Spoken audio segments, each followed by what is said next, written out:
Dear students, welcome to my second online class.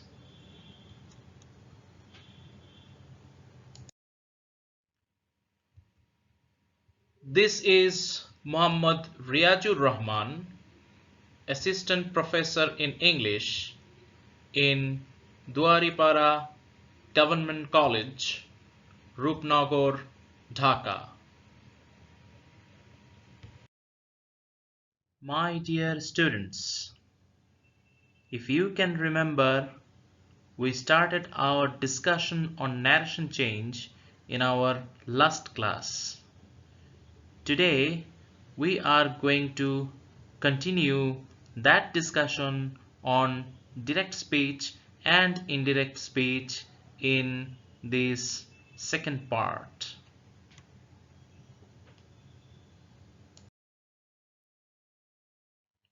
Let me give you some example sentences of changes in person or pronoun. The first sentence here goes like this: Munir and Rana said, inverted comma, we play football. And in indirect speech, the sentence becomes like this: Munir and Rana said that they played football. তাহলে আমরা দেখতে পাচ্ছি প্রথম direct স্পিচের সেন্টেন্সটিতে inverted কমার ভেতরে যে প্রোনাউনটি রয়েছে we, সেটি কিন্তু ইনডিরেক্ট স্পিচে এসে দে তে রূপান্তরিত হচ্ছে। Let's look at one more example, এবং সেটি হচ্ছে Ravi said I'm going to the market.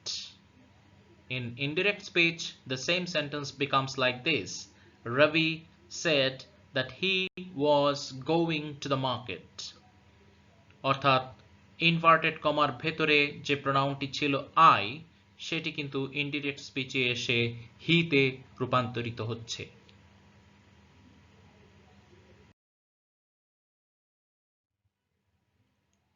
এই পার্সন বা প্রোনাউন পরিবর্তনের ক্ষেত্রে আমি প্রিয় শিক্ষার্থীদেরকে একটি ফর্মুলা দিতে চাই, এবং সেটি হচ্ছে SON বা সান ফর্মুলা।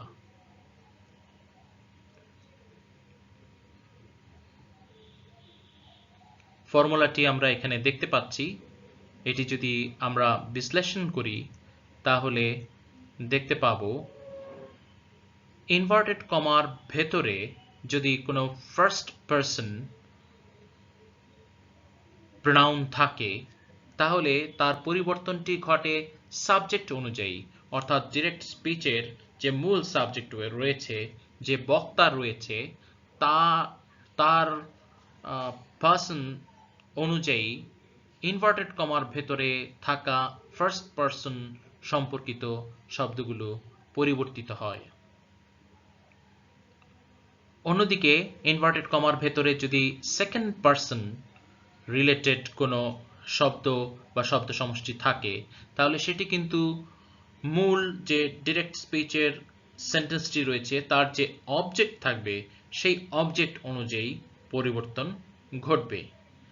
আর ইনভার্টেড কমার ভেতরে থার্ড পারসনের যে শব্দ বা শব্দ সমষ্টি থাকে তার আসলে কোনো পরিবর্তন ঘটে না, অর্থাৎ সেই থার্ড পারসনই সে শব্দগুলো থেকে যায়।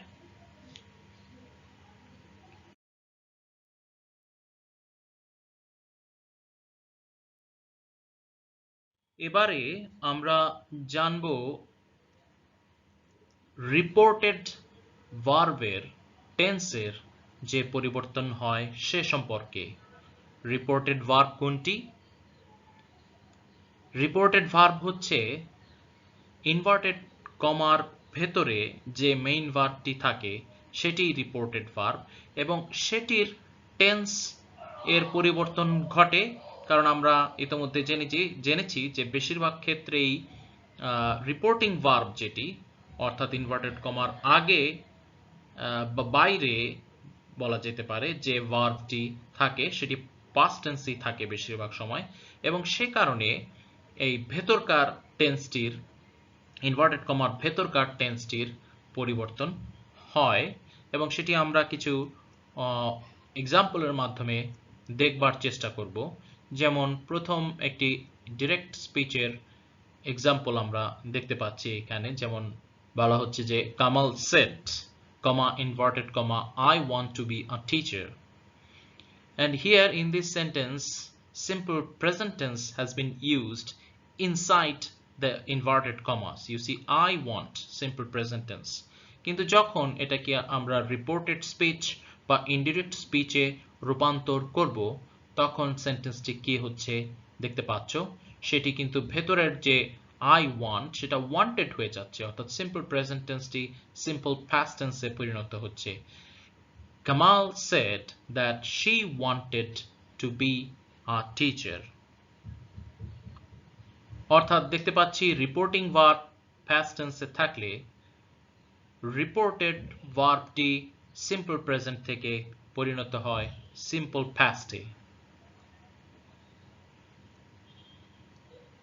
এবং রিপোর্টেড ভার্বটি যদি প্রেজেন্ট কন্টিনিউয়াসে থাকে, অর্থাৎ এই এক্সাম্পল সেন্টেন্সটি আমরা যদি দেখি, এম ইজ আর এবং সাথে আইএনজির যে স্ট্রাকচার সেটি, এক্সাম্পলটা এখানে একটি এক্সাম্পল দেয়া রয়েছে, ইনভার্টেড কমার ভেতরে রয়েছে I am going to the cinema and then she said, it is written like this, এবং সেটি ইনডিরেক্ট স্পিচে পরিণত হচ্ছে past continuousে, অর্থাৎ she said that she was going, এখানে কিন্তু am going বা she এর সাথে মিলিয়ে is going তা কিন্তু হচ্ছে না, রাদার এটি পরিণত হচ্ছে was going, অর্থাৎ present continuous tense past continuous টেন্সে রূপান্তরিত হচ্ছে।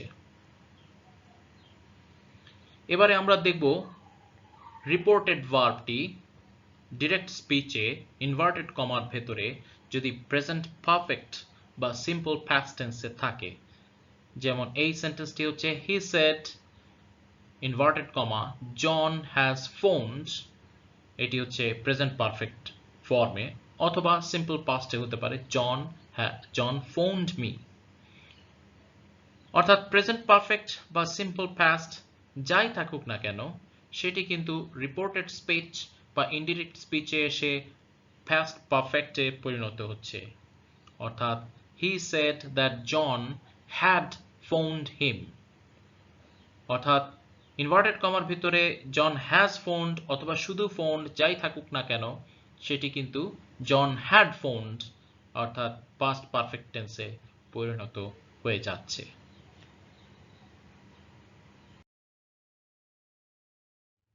এবারে কিছু অক্সিলারি ভার্ব বা সহায়ক ভার্বের পরিবর্তন সম্পর্কে আমরা জানব। যেমন ডিরেক্ট স্পিচে যদি থাকে উইল, সেটি ইনডিরেক্ট স্পিচে হয়ে যেতে পারে উড, একইভাবে ক্যান হয়ে যেতে পারে কুড, এবং মে হয়ে যেতে পারে মাইট।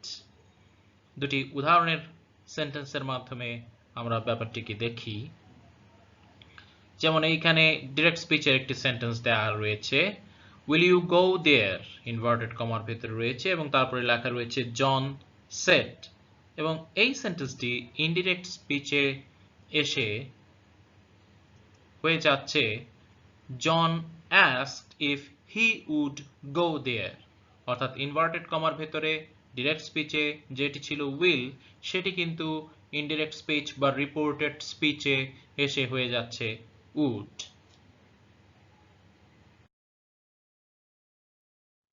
Now we would learn about some modal auxiliary verbs which usually do not change. These are kind of exceptions বা ব্যতিক্রম, যে এই মডেল অক্সিলারি ভার্বগুলো সাধারণত রিপোর্টেড স্পিচ বা ইনডিরেক্ট স্পিচে এসে পরিবর্তিত হয় না।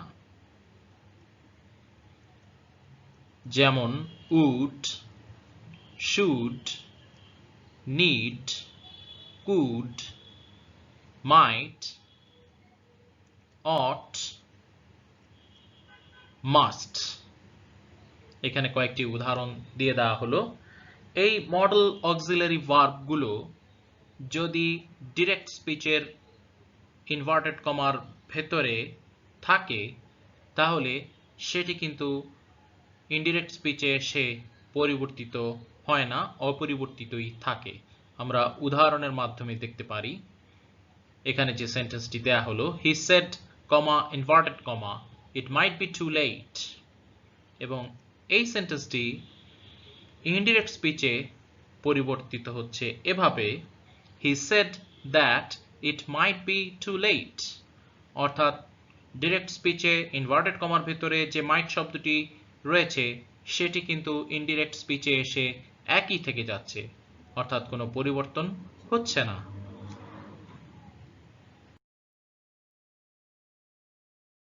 Dear students, here comes the end of today's class.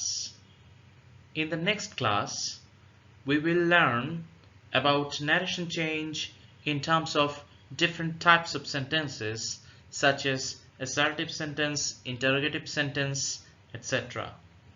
So please keep waiting for that, and goodbye for now. Thank you all.